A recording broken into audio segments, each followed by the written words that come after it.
Mitchell has his head up, takes the feet. Oh, my! Donovan! Get that weak stuff out of here! Welcome to the Junkyard Pod, hosted by Tony Pesta, Jackson Flickinger, and Corey Walsh. You can find all of our work for Fear the Sword and Write Down Euclid in the description. And if you want to be in our Twitter group chat, all you have to do is subscribe on Apple, Spotify, or YouTube, send me proof, and I'll get you added. But today we have both Jackson and Corey returning to the show. This is the first time that all three of us have recorded together since November, when the Cavs were under 500. A lot has changed since then, but has absence made the heart grow fonder? There's only one way for us to find out. Is he still going to pretend like he hates Corey? Guys, how have you been doing? Insert boys are back in town drop. I'm doing good. I was doing better when Corey was backstage, but that's neither here nor there. That millisecond when I was backstage. Yes. No, it's good to have Corey back. I think the last time we were all together was after the Kings game, where I was pretty convinced that the season was over. That was probably the lowest I was on this team, just because that was all the issues from last year were just present and seemed like they were never going away. And then Corey went away, and then so did the issues. So if they, crazy, if they right? come How back, those things work out. Jackson, if I could have told you back then that a few months later you'd be a member of the Isaac Okoro fan club and Donovan Mitchell would have just competed in the 3-point contest with the Sam Merrill jersey, would you have ever believed me? No. Maybe the second part. No. I believe the second part more. I have been very critical of Isaac Okoro. I am turning the corner some, as Corey's looking at his cat. I'm turning the corner some because I think that the biggest problem with Isaac Okoro is that on offense, his movements have been very robotic in the sense that Isaac stand in the corner. Isaac, you can dribble it once, but if you dribble it more than once, you should just pass it. But he's being really decisive. He's doing a lot of things with the ball. He's not just taking corner threes and attacking the rim. He's doing other things as well. And I think a little improvement is enough to make it a lot more viable, especially with he's gotten a lot better on the defensive end. And I don't think that gets noticed or talked about as much because it's a lot harder to say Isaac Okoro is 5 to 10% better on the defensive end, and that puts him in a different tier of a defender. So I think both of those things combined, I am in on Isaac Okoro for now. So just want to make that. Yeah. Basically, all I PSA. heard is that you are the biggest Okoro fan ever now, and you've been officially converted. That's all I heard. But for today's episode, we're answering your questions. You guys sent us questions for a mailbag episode. We're going to get to all of them rapid fire. And then at the end, we're going to play a quick game of in or out, where I will give Corey and Jackson a topic related to the Cavs, and they will tell me if they're in or out on that topic. But let's start off with these questions. We're going to start with a question from Benzis, who says, assuming Donovan Mitchell stays, can the Cavs win a title in the next 4 years? Who wants to start off? I'll take the jump.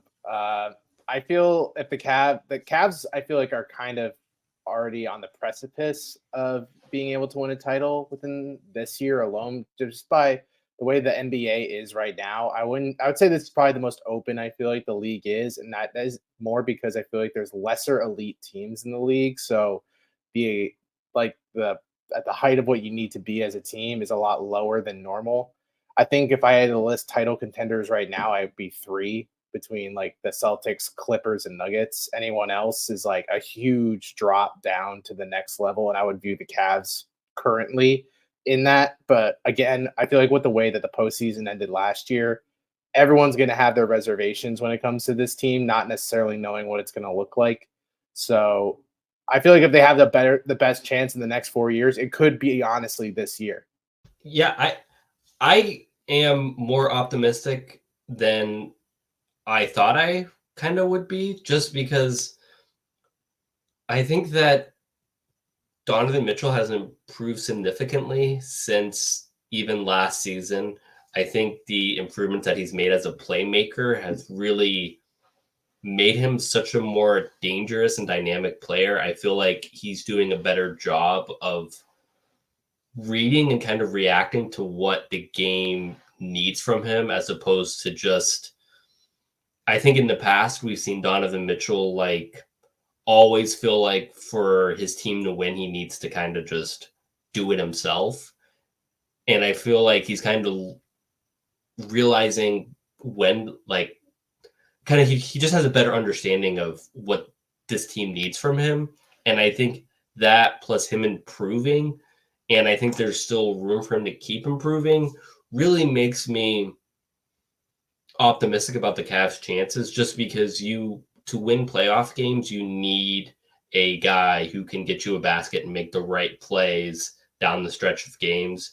And going, last year, it didn't go well for Donovan Mitchell. And I think he's really looked in the mirror and saw what where he needed to develop his game. And I think he's done that. We won't know how that translates to the playoffs until we see it in the playoffs. But I think that and then you combine that with Mobley's development, you combine that with how Jarrett Allen has become a lot better version of himself, and you combine that with all of the Cavs really just Kobe Altman really just hitting on all of these supplemental pieces with guys like Sam Merrill and Craig Porter Jr. And it's like you can see a title team coming together, or at least one that could definitely contend for a title in the next 4 years. Yeah, I think they've done as good a job as you can reasonably expect an NBA team as far as building a contender. You're seeing the internal development. You're seeing them hit on the margins with players like Merrill, Porter, and maybe even Emoni at some point. And as much as their options for improving, like outside of internal development, as much as those options are limited, I don't think they're that limited compared to like other contenders. I mean, are they really in a worse position than the Bucks, for example? If the Celtics don't win this year, are they in a much worse position than the Celtics as far as trying to retool their roster? Like, that's just kind of the reality of being a contender in the NBA. Your options are going to be limited because going from that team that's on the precipice to winning a championship, going from that team to actually winning the championship, it's really difficult for anybody. So this is a good way to transition to another question. One thing I do want to say real quick about that, because I think it's a really interesting point, is that it's also hard to find the superstar guy that fits. Like we talk, like a lot of talk is about like the Knicks, like, oh, the Knicks have 6 first-round picks or whatever that they can trade. They can still add a guy to this. And it's, yeah, you can. But when you do that, you're going to take away something that makes your team special. And I think what the Cavs have is they've shown that their core can be special. I think for this team, when they take the next step, Garland and Mitchell need to figure out how to play together. I feel like people who don't follow the Cavs are like, Mitchell and Garland don't know how to play together well. And then like there's a bunch of people in the middle like, well, actually, if you look at their net ratings from last year, they played really good together. And then, but I think like the right answer is still like they need to play better because they don't accent each other very well, or at least they haven't, where Garland doesn't move off ball. Mitchell is much better with the ball in his hands. They need to figure out how to marry those two together because those lineups need to be a lot better, no matter what the net rating says. Because, yeah, when you have two of the most dynamic guards in the league playing together, they're gonna beat the crap out of bad teams, but that doesn't matter. They need to beat the good teams. So just wanted to throw that in there. To go one more point off the contender conversation, I feel like I said this to Tony the last time we were on together, but I feel like the Cavs are just Darius Garland being comfortable away from being in that upper, like that final tier for contenders. Because like you said, like you can push your chips in on somebody, but I feel like the Cavs, even last year, they looked good together like despite each other. I feel like more last year. I didn't feel like there was much synergy to it. It kind of feels like the Atlanta Hawks situation where it's like DeJounte can play well on his own, Trey can play well on his own. Together, they're not great because they're not cohesive whatsoever. Their styles overlap. I do agree. I think Garland and Mitchell just have some wrinkles that they need to iron out. This is a good way of summarizing all of that. To get to this question from Jaron32, I don't know how realistic you guys want to make this answer, but who could the Cavs add to make them a contender? Jackson, I'll let you start. This is a tough one, I think. I don't really like picking people. I think in a perfect world, they need a better 3-4 or a 4-5 kind of somebody who a Dean Wade replacement, a George Niang replacement. Like those are the type of, that's the weak link on this team where I think that I would like them to shore up that position in the offseason. I think that's where the mid-level exception should be used, but that's not really a conversation for this season. Yeah, I don't know how you guys feel, but when I see the names that the Cavs are linked to in the buyout market still, it just seems like shooting is still at the forefront of what the team needs. And Yeah, I don't know where you guys stand, but I feel like right now, I feel like I'm pretty set with shooters. Like I don't need another Seth Curry to sit on the end of the bench when we have they Sam don't need Merrill. another guard who can shoot. Yeah, because we were talking before, like, is there even a possibility that Merrill gets a look or even consistent minutes in a postseason series? Maybe not. He might be a situational player. Dean Wade might be a situational player. We don't even know where rotations are. I feel like the Cavs could maybe, if they think that, hey, maybe Tristan off the PEDs probably isn't that great. If they want to give Allen or Mobley, say one of them gets into foul trouble and they kind of want to keep the same lineup structure going forward, then they should try to look on that market. But even that's pretty barren. I thought Bismack Biyombo was like the only player that could have maybe filled that role, and he was snatched up almost immediately. So I feel like that's what the Cavs could use. But honestly, I feel like the Cavs roster is pretty deep right now, and we're still kind of seeing players develop as the season comes along. So this might not even be the final product of the roster. Yeah. So you guys went very like small scope there. I was thinking homecoming 2.0, bring LeBron back. That you want to be a contender. There you go. Bring the king back to the land. That would. I was getting to that with the 3-4, 4-5. I was trying to say, if we're being very unrealistic, maybe Luka Doncic comes to Cleveland. That would be the only other superstar who I can see. There's that very, Denver, very guys, loose connection. You think so? We'll when get he gets Jokic pissed too. off. We'll get Jokic and Luka. I mean, why not? Jokic's horses are already in Denver, so we can't. Okay. You can't. It would be tough to get them. That's a lot of work. If Cleveland gave up on the Mavs, why can't Luka? Yeah, I mean, listen. He's not coming to Cleveland, guys. We don't have. But Kyrie will probably speak highly about Cleveland for us, right? Yeah, Kyrie exactly. He'll sell, how Kevin Love got Max Strus to come to Cleveland. That's what Kyrie's going to do with Luka. The best assist Kyrie ever gave. Listen, Dan Gilbert's the greatest guy I know. Is what he's going to tell him. If you guys are good letters. Will you guys shut up? If you guys are in the Cleveland area and you are Cavs fans, I would suggest going to the Cavs and Mavs game that's later this month. Like next week. Someone has to run on the court with a sign. It worked for LeBron, or a t-shirt, I mean. It worked for LeBron. No, I'm saying because it's a really cool atmosphere that you don't get in many Cavs games if you've ever been to a Mavs game, just because the entire Slovenian population in Cleveland, which is a lot, and that's the loose connection that I was referring to. We have the highest population in the country. So come home, Luka. But they all come to the games and root for Luka, and it's really it's a really cool energy because why would you not want to play in front? They're also rooting for the Cavs too, so it's like when Luka scores, they're like yay, and when the Cavs score, they're like yay, and when Tim Hardaway Jr. scores, they're like. So it's really it's just a really cool vibe. So yeah, it's I would definitely suggest it's one of the most entertaining games to go to. And Luka hasn't played in Cleveland for a couple of years. So I think there's going to be a lot of energy in the building. So if you're looking for a game with energy, he'll make up for it by spending the next decade in a Cavs uniform. I think this is an easy one. I'd be surprised if we had much of a debate on this. On the Cavs roster, who would win a one-on-one tournament? Do we all agree it's Sam Merrill? I'm kidding. Donovan Mitchell? Do we all agree? I mean, one-on-one, you need somebody who can really shoot over you. Threes are more valuable. Are we playing ones and twos or twos and threes? Because if it's ones and twos, it's clearly Sam Merrill. And if it's twos and threes, it's probably Sam Merrill.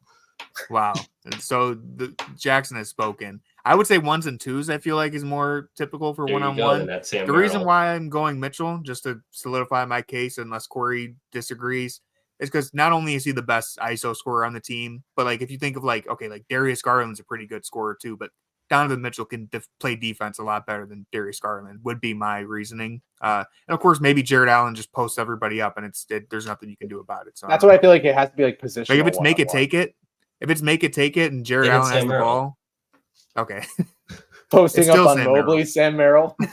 It's definitely Donovan Mitchell. His 6'10" wingspan. He's just gonna get a steal. Like he's gonna get more steals than like any of the other smaller guys. Nobody can guard Donovan Mitchell. He's one of the best players alive. Yes, it's Donovan Mitchell. Yeah, easy enough. Moving on. Question from Edward Bates. Who's your favorite and least favorite Cavs player ever? I'll start off by saying my favorite, and I'm going to be super basic. It's LeBron. Boo. Does anyone disagree with that? How dare you? I mean, yeah, it's LeBron. I will say that Donovan is making a really Donovan's up good there. push. I think in a way that I wouldn't have anticipated, where obviously this could change quickly. Not quickly, but in like over the next year if he were to leave. But I think the way he's embraced the team, the way he brings it every single night. And I think that's something that we've seen a lot of LeBron games, especially during his second run here, where he was not bringing it every single night. And I think it's really easy to really latch on to somebody who's really good and bringing it every single night and like doing everything they can to win. So I would say LeBron and then Donovan kind of slightly behind. That's good. Corey, who's your favorite? And I'm going to run away real quick while you answer. I'll be back in like 2 seconds. All right. I feel like my favorite player was LeBron. I mean, it's usually what everyone's like, what draws them in to like watch the team. But player that I fell in love with, probably that I feel like the further time goes away, people will kind of scoff at. Kevin Love will forever be one of my all-time favorite Cavaliers. I was thinking you were going to say Kyrie because that's kind of how I feel about Kyrie. I love Kyrie too. He like introduced me to Cavs basketball mostly because I'm a lot younger. I like LeBron. I was still too young to really appreciate that first stint, but that first Kyrie, well, the only Kyrie stint, that's like what really got me into the Cavs. And unfortunately, it's been a rough few years for Kyrie. My bond with Kyrie was also with 2K when the Cavs are terrible, and I'd play my friends who'd be like, I'm going to be the Nets when it was like the big three Nets.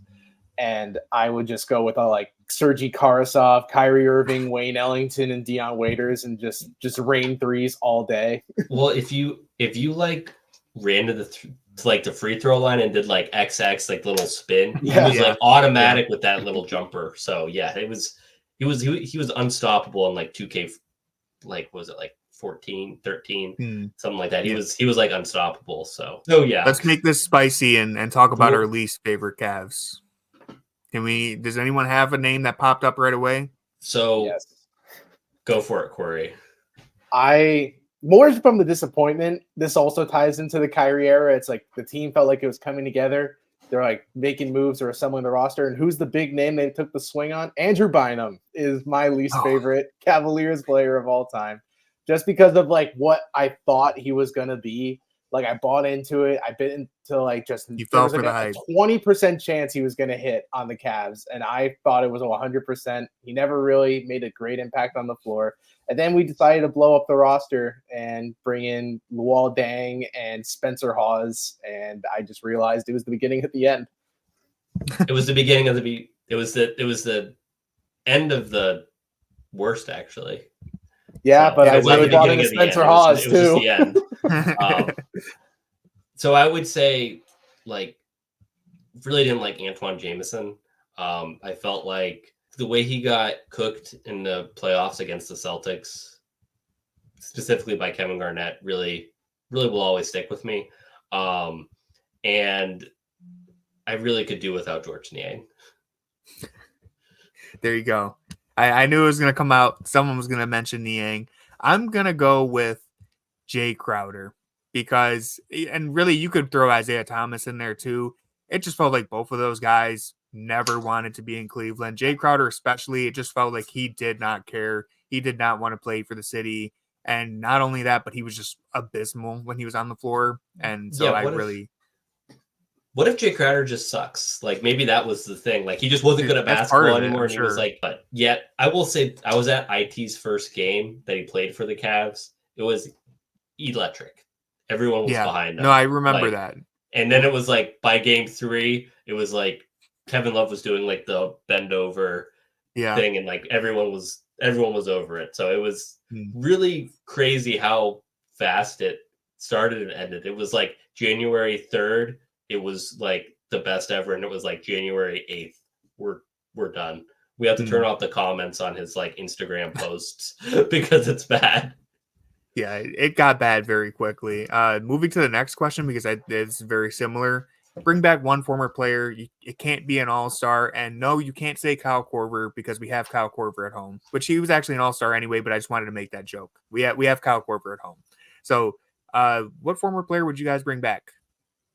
I can go first because I thought of one. I mean, J.R. Smith. I mean, he was great. I figured someone would say that. He's probably like it's the obvious one. He's probably my actual favorite player, but not actually my favorite player, if that makes sense.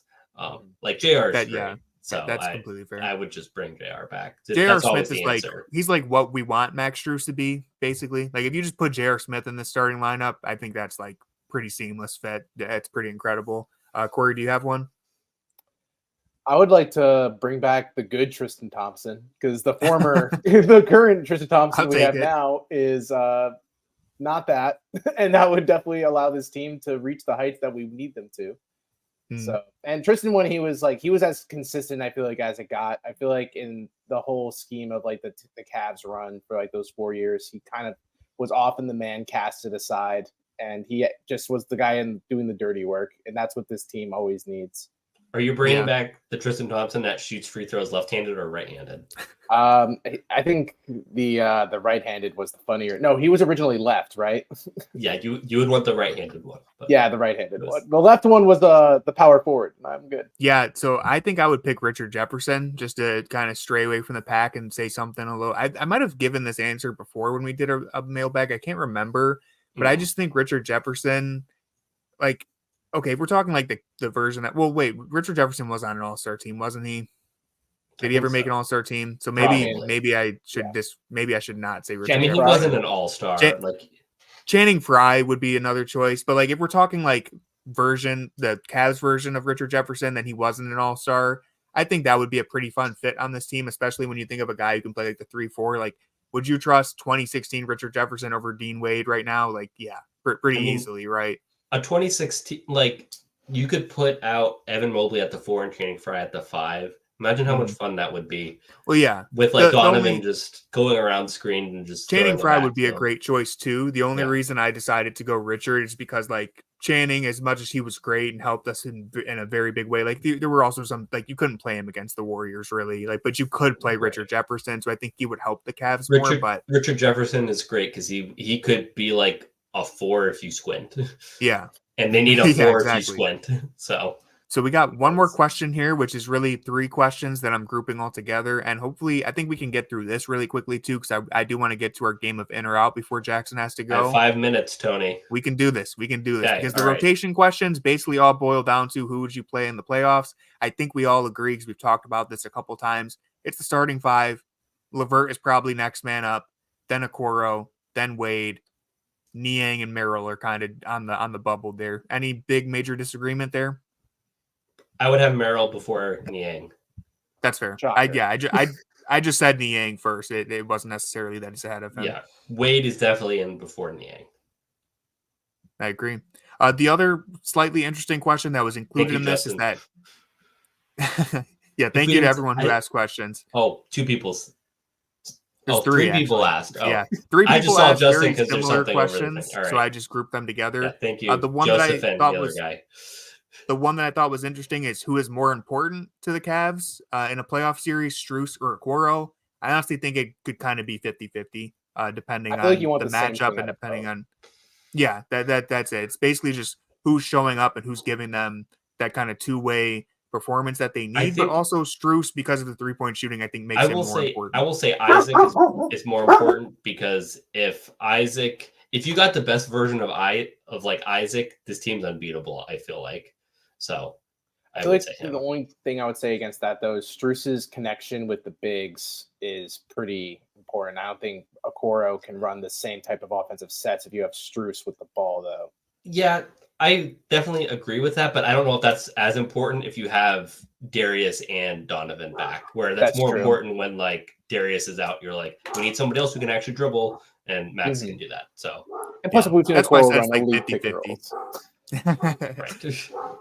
Yeah, I think that question could kind of go either way there. But Jackson, you have 3 minutes left. We're going to a quick 3 game of minutes. in or out. This is going to be very simple. I'm just going to ask you about a certain topic, and you will tell me if you are in or out. Donovan Mitchell's new shoes. Don issue 6.